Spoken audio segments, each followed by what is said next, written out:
एक आदमी भाग्य के भरोसे चलने वाला, उसने जिद कर लिया कि नहीं भाग्य ही बड़ा होता है। एक महात्मा ने कहा बेटे मान जा, कर्म बढ़ाओ। उसने कहा नहीं, मैं भाग्य की बात करता हूं। और दोनों वन चले गए, जंगल चले गए। महात्मा ने कहा कि ठीक है चलो जंगल में चलते हैं, तुम्हारे भाग्य में यदि भोजन होगा तो तुम्हें मिलेगा। बोले अवश्य मिलेगा, जो भाग्य में होगा वो तो मिलता ही है। और दोनों एक वृक्ष के नीचे बैठ गए, जाकर सत्संग करने लगे। शाम हो गई, दिन भर भूखे प्यासे। महात्मा मुस्कुरा रहे थे कि देख भोजन मिला क्या, दिन भर आखिर भूखे रह गए ना तेरे चक्कर में। अरे कुछ किया होता, कुछ कर्म करते तो कुछ न कुछ खाने की व्यवस्था हो जाती।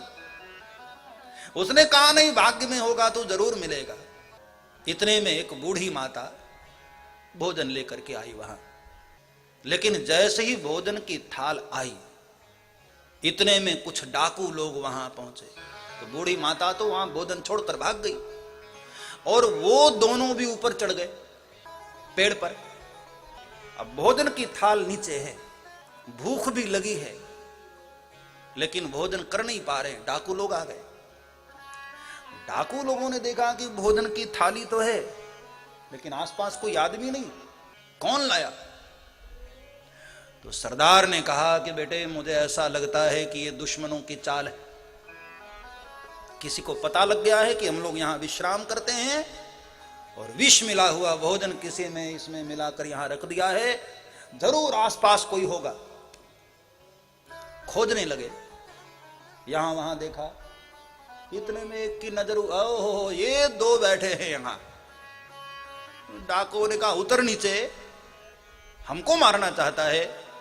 चल बेटे भोजन तू कर, ये सारा भोजन तू खाकर दिखा, मुझे मारने की प्लानिंग से आया था। तो वो लड़का जो कर्म के भरोसे चलने वाला था, भाग्य के भरोसे, बड़ा मुस्कुराने लगा। महात्मा जी को देखकर कहा कि अब देख लो क्या हो रहा है, भाग्य में था मिल गया ना, खाना भी पड़ रहा है अब। तो डाकुओं ने बंदूक की नली सामने रख दी और कहा कि उठाकर इसको खाओ। तो दोनों ने उठाकर भोजन किया और दोनों मुस्कुरा रहे। वो लड़का भी मुस्कुरा रहा, महात्मा जी भी मुस्कुरा रहे। बाद में जब डकैत लोग वहां से चले गए तो दोनों ने अपनी अपनी बात रखी। लड़के ने कहा कहो महाराज अब तो मेरी बात मानोगे ना, भाग्य में था इसलिए मिल गया।